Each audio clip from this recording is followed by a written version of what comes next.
ఈ రోజే డౌన్లోడ్ చేయండి. మీ ఫేవరెట్ షోస్ చూడండి. ఈ సుభాష్ని మీరు ఆ రోజు కొట్టినా బుద్ధి రాలేదు. అవును లక్ష్మి, అత్తయ్య పెళ్ళప్పుడు పోలీసులకు అప్పగించి కోటింగ్ ఇప్పించుంటే అప్పుడే సరిపోయి ఉండేది. కానీ అత్తయ్య పరువు కోసమని వదిలేసింది. ఈ మొత్తం కుట్ర వెనక ఉందే అంబికమ్మ విహారి గారు.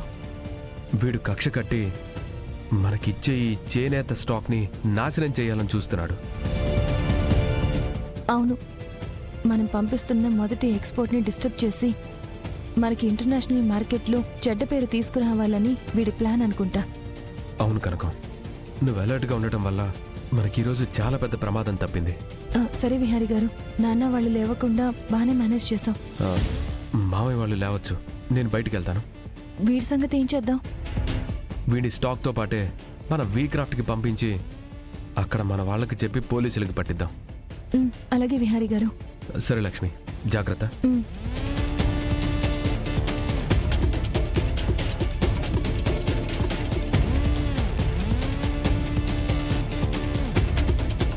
ఈ మొబైల్ ఎవరిది?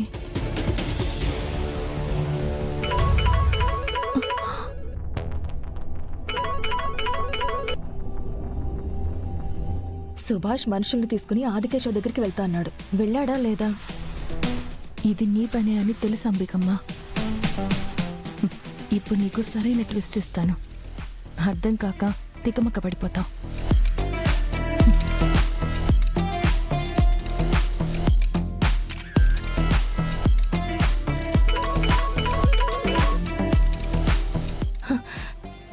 Call cut చేస్తున్నాడేంటి?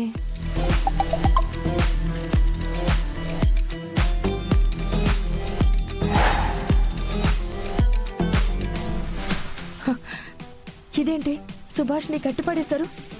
ఈ ఫోటో నాకెందుకు పంపించారు? ఎవరై ఉంటారు? ఒకవేళ ఆదికేశవ్ అనుకున్నా నాకు ఫోటో పంపించడానికి నేనెవరో కూడా తెలీదు. ఎవ్వరు చేసినా సరే నేను వాళ్ళని వదలను. రామచంద్రపురం వెంటనే బయలుదేరాలి. ఆ ఆదికేశవ్ మెటీరియల్ని ఆపాలి. సుభాష్ని కాపాడుకోవాలి.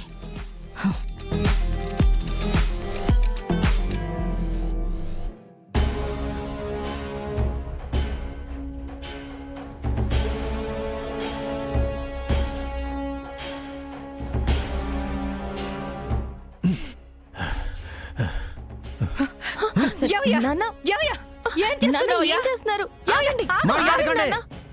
ఎవరు మాట్లాడకండి. ఏంటయ్యా ఇది?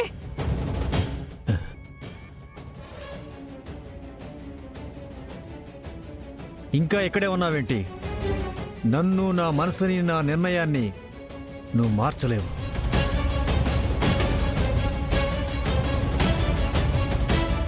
నా కూతుర్ని నువ్వు పెట్టిన చిత్రహింసలు నేను మర్చిపోలేను. నిన్ను నా జీవితంలో క్షమించలేను. నీకే కనుక సిగ్గు, లజ్జ, మానం, అభిమానం ఉంటే ఇప్పుడే నా కూతుర్ని, నా ఇంటిని విడిచిపెట్టి వెళ్ళిపో. అయ్యా నాన్న, ఏంటి నాన్న ఈ ఆవేశం? ఆయనకి ఇచ్చిన టైం ఇంకా ఉంది కదా. ఇవాళే చివరి రోజు. ఇతను ఏం చేసినా నేను మాత్రం ఇతనితో నిన్ను పంపించను. మర్యాదగా ఇప్పుడే వెళ్తే అందరికీ బాగుంటుంది.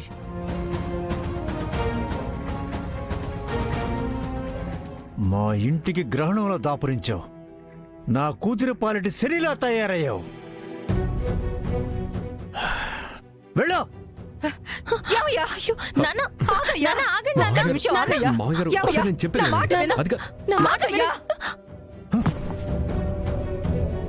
ఏంటయ్యా నీ బాధ? చెప్పేది వినకుండా ఎగిరి గంతులేస్తావేంటి?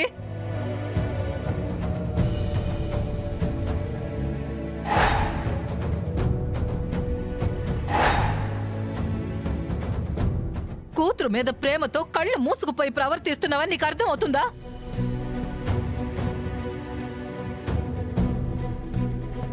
ఈ ప్రేమ కోపం అన్నీ నా కూతురు కోసమే, నా కూతురు బాగు కోసమే.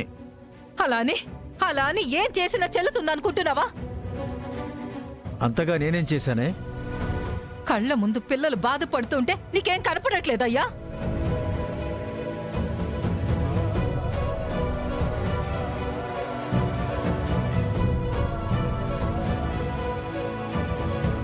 బాధపడుతున్నారా?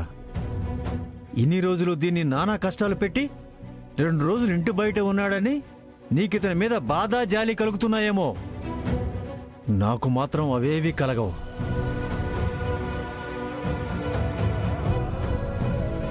పెళ్ళై సంవత్సరం అయింది. ఆ సంవత్సరం అంతా దీన్ని పని మనిషిలా బతికించాడు. అప్పుడు ప్రతిరోజు ఇది ఎంత బాధపడిందో, ఎంత మానసిక క్షోభ అనుభవించిందో నా బిడ్డ.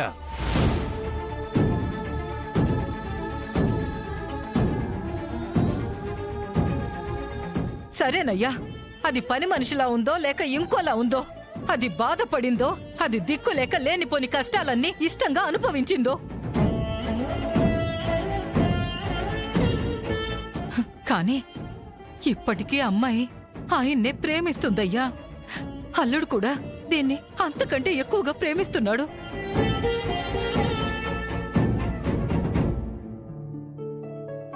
ప్రేమ లేకుండా ఆయన కనకాన్ని తీసుకెళ్లి బాధ పెట్టుంటే నేను ఊరుకునేదాన్ని కాదయ్యా. కానీ వాళ్ళిద్దరూ నిజంగానే ప్రేమలో ఉన్నారయ్యా.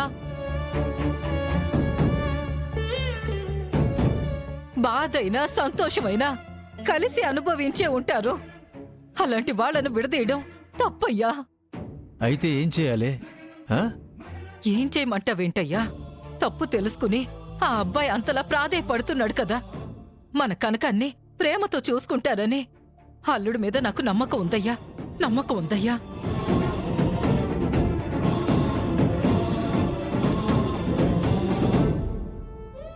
అయితే ఇప్పుడు కనకాన్ని అతనితో పంపించేయమంటావా? అదే న్యాయమయ్యా. వాళ్ళిద్దరిని ఇలా చూస్తూ నేనుండలేకపోతున్నాను.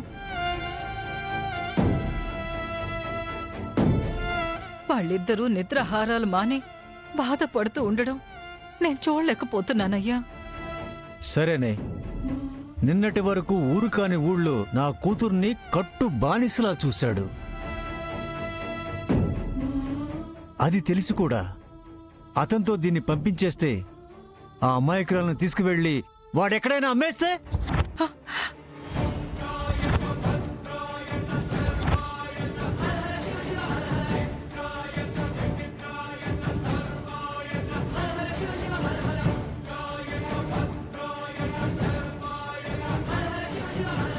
చెప్పవే.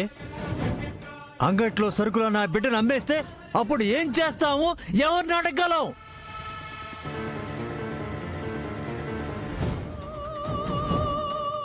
ah